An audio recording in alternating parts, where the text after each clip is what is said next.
Welcome to church or to Jesus Revolution. Shout out. All right. Are we excited? Energetic. Yeah. Yes, good crowd here tonight. Like, yeah. Hard to get them riled up though, you know. Anyways, today I want to talk about the priesthood of all believers. It's kind of a teaching thing. It's not a lot of stories or anything, but I think it's an important teaching because it's foundational in our relationship. So if you open up your Bible to 1 Peter 2:5, we'll get started here. I have a little praise report. You know, you were talking about prayer earlier, Jason. I was praying that God would show me His nature. Now, everybody knows God's nature is good, but we just need to pray, you know, that He reveals small things to us, or, you know, His goodness to us. And I had these things on my sunglasses that keep my sunglasses on my head if, like, they fall off. They don't fall and, you know, drop to the ground. They're just little straps thing. So they broke. And I had one for like 4 or 5 years. And then I bought another pair, and it like lasted me about 6 months. I thought, man, I need to get me some new ones. I've been looking for new ones, you know, but I can't find them anywhere. So this guy at work said, hey, out of the blue, totally, you know, I'd never mentioned it or anything. He said, hey, I noticed that you had those things on your sunglasses. You know, I noticed you didn't have any, and I found some in my house, brand new ones with the tags on them and everything. I was just dropping by your house, and I just, you know, got excited because it's just a little thing, but it's like even the little things that I need, you know, He cares about. God cares about, and He shows us His goodness. And I think if we celebrate the goodness, the good things that He does for us, you know, I think it helps our relationship. At least it helps mine, because it keeps me positive, because I get enough negative stuff. You get enough negative stuff? Anybody low on negative thoughts or negative attitudes? You know, it's like, no, I've been feeling really peaceful and good. You know? It's like, wow, it's really good. No. But so I have to celebrate this stuff. So I'm jumping on anything. You know, anything He does. Anything good happening in my life, I'm riding it. So here we are. Are you in 1 Peter chapter 2? Verse 5. It says, Peter's talking here, he says, you also, talking about us, I'm trying to read two things at one time.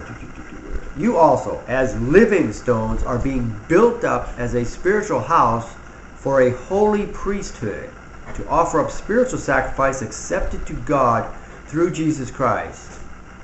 This is the verse that this comes out of. And also verse 9, it says,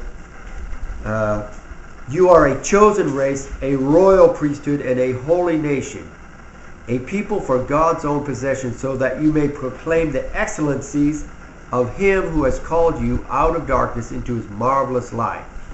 For once you were not a people, but now you are the people of God, and you had not received mercy, and now you have received mercy. So, this is where we get this from. See, prior to this, we had the Old Testament priesthoods. And a priest is somebody who stands between God and man, or a deity and man. You guys know that, but everybody likes definitions, you know.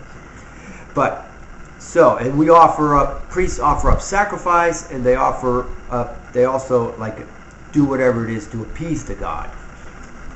So, in the Old Testament, God chose who was going to be priest. You just didn't become a priest. In fact, the children of Israel got in trouble when they rebelled, and half of them went north and half of them went south, or, you know, Judah and Benjamin stayed together. They were Judah. And then when the 10 tribes split, the Jeroboam, the leader there, realized that if the Jews keep going to Jerusalem every year to sacrifice, that he thought the people would be drawn back to Jerusalem and he'd lose his kingdom. So he created a cow, which I don't know why they make statues of cow, but anyways, he made a molten statue of a cow in Dan, and he created his own priests and his own priesthood and everything to keep the people from going back. It was a political, religious thing.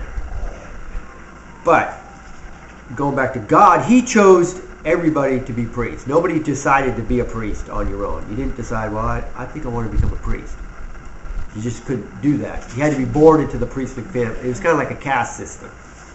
And also the level in which they ministered. They had priests. Let's go to Exodus chapter 28. So I got you guys beat. I got all these little tags in my Bible here. What was it? Exodus chapter 28, just the first verse. It's talking about where God speaks to Moses. He set this whole thing up. He said, "Then bring near to yourself Aaron, your brother, and his sons with him, from among the sons of Israel, to minister as priests unto me. Aaron, Nadab, Abinadu, Eleazar, Ithar, Aaron's sons." I always butcher the names. I love that. I butcher them on purpose. That way there I don't have to learn to pronounce them. But anyways, look at it. They were to minister unto him. Now, a lot of times we think of a priest as ministering unto us. Providing, as a Catholic, they provided sacraments. They could do the sacraments. And even in some Protestant churches, I remember when I was in seminary, they got kind of upset when I was talking about having different services, by myself. If I wanted to do communion at home or something. So, wow, you can't do that. You can't do it. You have to have an ordained minister to facilitate the sacraments, certain things are like that. But we're not like that. But here, he says, God said these people were to minister unto him. They were to serve God. In Numbers chapter 11, this is kind of where it shows that Moses, see, I told you to be reading a lot of Bible today. Not a lot of funny stories or anything, just because I'm trying to build something here, because my next sermon is going to be on something different. I said, I'll preach on that. It's like, no, I can't. I need to build this here, this foundation here. Numbers chapter 11, verse 16. This whole chapter here is kind of, first starts off with the people complaining, and then it gets so bad, Moses starts complaining. It just went up to the leadership. Well, he was a pretty positive guy, because pretty much every day he went into the presence of God, and then he came out to the people. If you get in the presence of God every day, you can endure the people complaining, I would think. So anyways, verse 16. Well, actually, I'll read the first ones here. In verse 14, Moses is complaining. He says, "I alone am not able to carry all these people because it's too burdensome for me. So if you are going to deal with me, please kill me at once." Isn't you glad God didn't answer that prayer? He doesn't answer all our prayers. You have a little pity party. It's like, I can't do it anymore. Just kill me. It's like, I guess they prayed for that. Drops dead. Nope.